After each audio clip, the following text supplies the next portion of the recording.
All right. Welcome to the first ever Stories with Tongue Tied.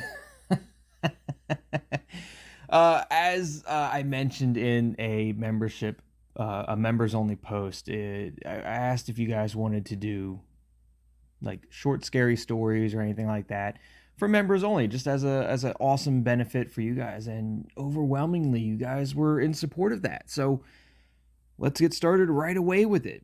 This one's called Rawhead and Bloody Bones. Way back in the deep woods, there lived a scrawny old woman who had a reputation for being the best conjuring woman in the Ozarks. With her bedraggled black and gray hair, funny eyes, one yellow, one green, they almost had the orange, one yellow and one green, and her crooked nose, old Betty was not a pretty picture. But she was the best there was at fixing what ailed a man, and that was all that counted. Old Betty's house was full of herbs and roots and bottles filled with conjuring medicine. The walls were lined with strange books brimming with magical spells. Old Betty was the only one living in the hollow who knew how to read. Her granny, who was also a conjurer, had taught her the skills as part of her magical training. Just about the only friend old Betty had was a tough, mean, ugly, old razorback hog that ran wild around her place. It rooted so much in her kitchen garbage that all the leftover spells started affecting it. Some folks swore up and down that the old razorback hog sometimes walked upright like man. One fellow claimed he'd seen the pig sitting in the rocker in old Betty's porch, chattering away to her while she stewed up some potions in the kitchen. But everyone discounted the story on account of the fellow who told it was a little too fond of moonshine. Rawhead was the name old Betty gave the razorback, referring maybe to the way the ugly creature looked a bit like some of the dead pigs come butchering time down in Hog Scald Hollow. The razorback didn't mind the funny name. Rawhead kept following old Betty around her little cabin and rooting up the kitchen leftovers. He'd even walk to town with her when she came to the local mercantile to sell her home remedies. I wonder if that's old Betty. I don't think that's Razorback. But this could be old Betty. Well, folks in town got so used to seeing Rawhead and old Betty around the town that it looked mighty strange one day around hog driving time when old Betty came to the mercantile without him. "Where's Rawhead?" the owner asked as he accepted her basket full of home remedy potions. The liquid in the bottle swished in an agitated manner as old Betty said, "I ain't seen him around today, and I'm mighty worried. You see him here in town? You seen him in here in town?" I don't know why I gave old Betty a country accent, but that's what we're going with. "Nobody's seen him around today. They would have told me if they did," the mercantile owner said. "We'll keep a lookout for you." Oh, I guess it is a country. "We'll keep a lookout for you." "Well, that's mighty kind of you. If you see him, tell him to come home straight away," old Betty said. The mercantile owner nodded agreement as he handed over her weekly pay. Old Betty fussed to herself all the way home. It wasn't like Rawhead. It wasn't like Rawhead to disappear, especially not the day they went to town.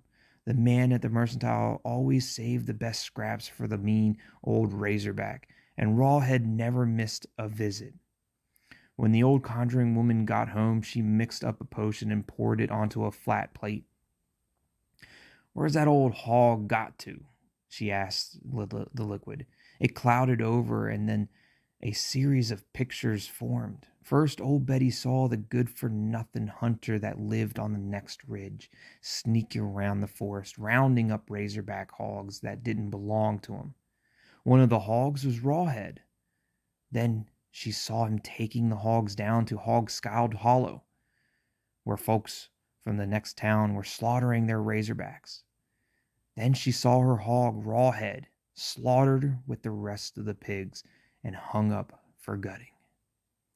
The final picture in the liquid was the pile of bloody bones that had once been her hog, and his scrap cleaned head lying on the other hog heads in a pile. Old Betty was infuriated by the death of her only friend. It was murder to her, plain and simple.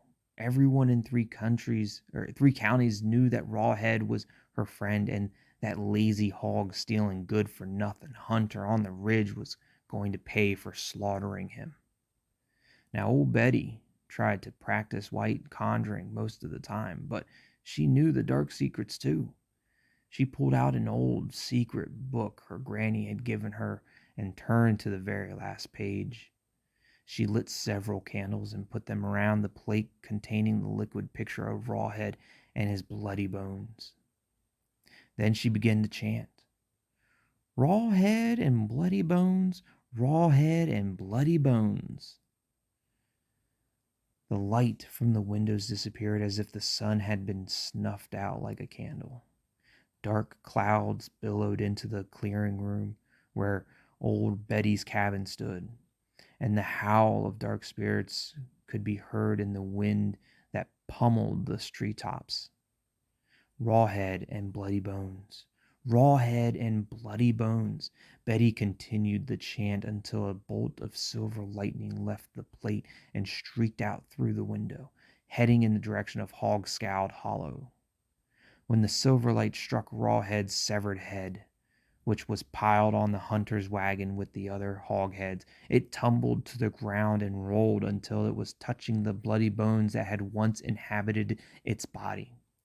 As the hunter's wagons rumbled away toward the ridge where he lived, the enchanted Rawhead called out, "Bloody bones, get up and dance." Immediately the bloody bones reassembled themselves into the skeleton of Razorback Hog walking upright, as Rawhead had often done when he was alone with old Betty. The head hopped on top of his skeleton, and Rawhead went searching through the woods for weapons to use against the hunter. He borrowed the sharp teeth of a dying panther, the claws of a long-dead bear, and the tail from a rotting raccoon, put them over his skinned head and bloody bones. Then Rawhead headed back up the track toward the ridge, looking for the hunter who had slaughtered him. Rawhead slipped past the thief on the road and slid into the barn where the hunter kept his horse and wagon. Rawhead climbed up into the loft and waited for the hunter to come. It was dusk when the hunter drove into the barn and unhitched his horse. The horse snorted in fear, sensing the presence of Rawhead in the loft. Wondering what was disturbing his unusually calm horse, the hunter looked around and saw a large pair of eyes staring down at him from the darkness in the loft. The hunter frowned, thinking it was one of the local kids fooling around in the barn. "Land o' Goshen, what have you got those big eyes for?" he snapped, thinking the kids were trying to scare him with some crazy mask.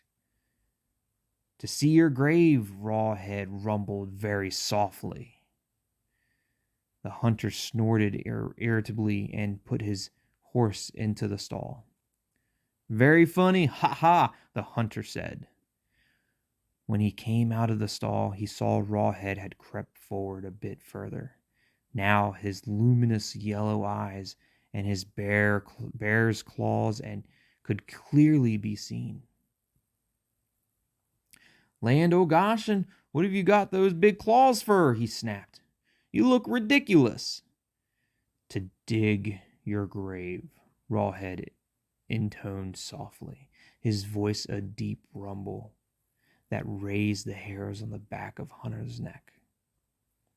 He stirred uneasily, not sure how the crazy kid in his loft could have made such a scary sound, if it really was a crazy kid. Feeling a little spooked, he hurried to the door and let himself out of the barn. Rawhead slipped out of the loft and climbed down to the side of the barn behind him, with nary and rustled to reveal his presence. Rawhead raced through the trees up the path to a large moonlit rock. He hid in the shadows of a huge stone that the only thing showing were his gleaming yellow eyes, his bare claws, and his raccoon tail. When the hunter came level with the rock on the side of the path, he gave a startled yelp.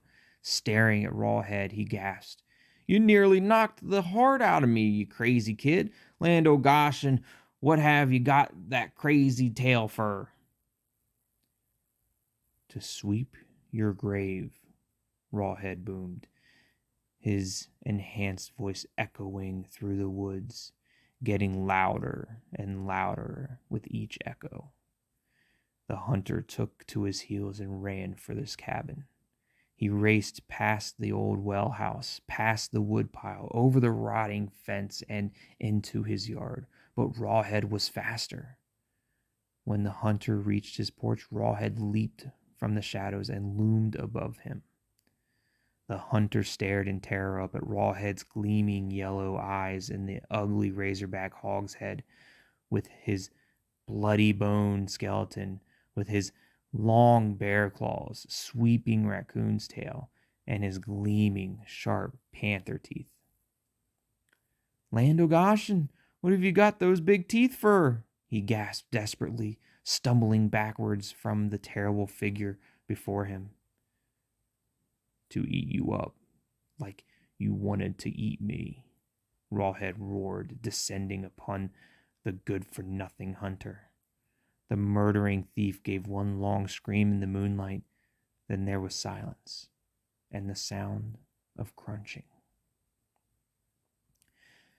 Nothing more was ever seen or heard of the lazy hunter who lived in the ridge. His horse also disappeared that night, but sometimes folks would see Rawhead roaming through the forest in the company of his old friend, Old Betty. And once a month, on the night of the full moon, Rawhead would ride the hunter's horse through town wearing the old man's blue overalls over his bloody bones, with a hole cut out for his raccoon tail. In his bloody, bare-clawed hands, he carried his raw, razorback hog's head, lifting it high against the full moon for everyone to see. And there's your guys' first short story, Rawhead and Bloody Bones. The next short story is going to be The Face. Is it The Face? Darkness.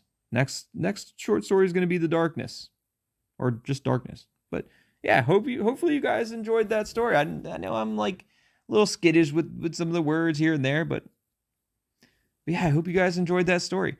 Now, these member-only videos, I'm not going to activate the monetization, so you should be able to watch these ad-free, which is an awesome benefit for you guys to be able to watch these videos and listen to these stories ad-free, because I'm not going to activate the monetization. So you shouldn't have to worry about ads. Now, I've heard that YouTube still tries to put ads on things that aren't supposed to be monetized. Hopefully that doesn't happen. Hopefully you guys will be able to see and listen to this short story without having to worry about any ads to disturb you or to cut in between or cut halfway through the story. Hopefully that doesn't happen. I hope you guys enjoyed the Rawhead story, this Bloody Bones. What is it? Rawhead and Bloody Bones. Hope you guys enjoyed that. Darkness will be up next. Thanks for listening, and have a great night.